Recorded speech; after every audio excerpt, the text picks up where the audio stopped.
डरिस में आइल हमें देख देख के कैलस समाइल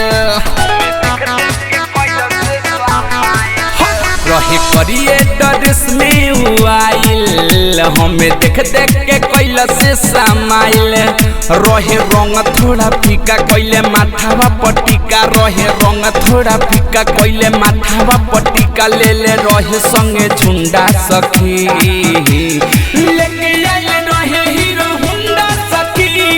दिल लेके भागले गो गुंडा सखी लेके आइले रहे हीरो हुंडा सखी दिल लेके भागले गो गुंडा सखी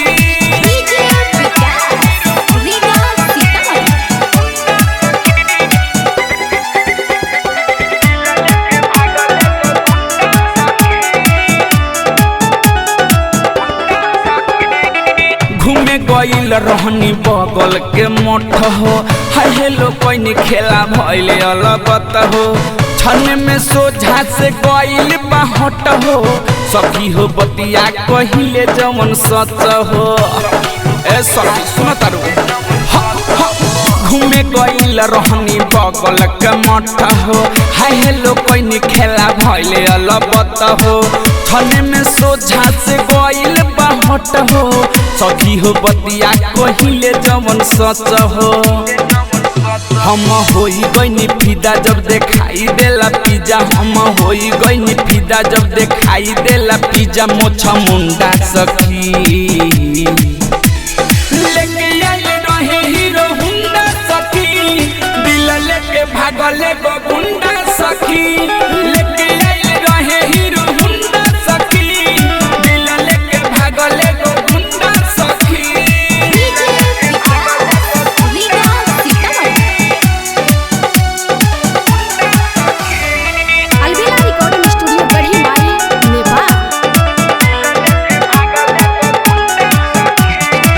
पता कोई नाम हवे अलबेला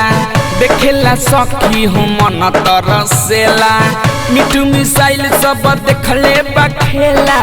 सुबह बिनवा उखाड़ेला झमेला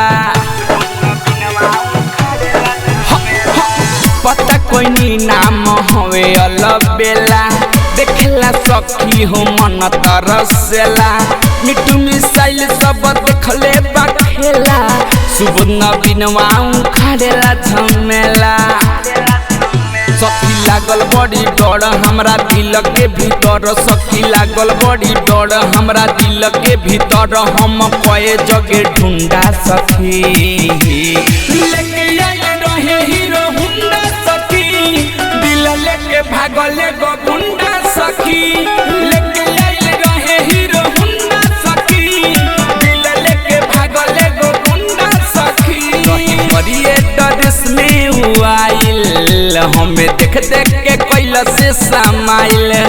रहे रंग थोड़ा फीका कैले माथावा पटिका रहे रंग थोड़ा फीका कैले माथावा पटिका ले ले रहे संगे झुंडा सखी लेके आइले रहे हीरो हुंडा सखी दिल लेके भागले गो गुंडा सखी लेके आइले रहे हीरो हुंडा सखी दिल लेके भागले गो गुंडा सखी अलबेला रिकॉर्डिंग स्टूडियो गढ़ी माई नेपाल।